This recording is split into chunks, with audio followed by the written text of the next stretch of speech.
Basic imbis na 3/4 na plywood ang ilalagay natin, maglalagay pa tayo niya ng partition para makatukod dito. Tubular na nilagay natin ka-basic. At least hindi ko muna kailangan maglagay ng paa. At nakapasok nga pala yan dyan. Iginaltas natin yan dyan. Sa paanan ng hagdanan. So may side na yun, ito na, gagamitin natin dyan. So 3/4 na lang. Yan. So, yan naman, ibabarin na natin yan. So, ayan, ganyan lang mga ka-basic.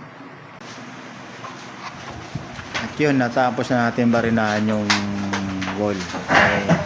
Magkakatapat yan. Kailangan magkakatapat para pag in-screw hindi ka sasablay dyan mga ka-basic. At yun, nilagyan din natin ng stick wheel yung buong yung wall ng paglalagyan natin ng 3/4 na plywood. Masalpak na natin yan ka-basic.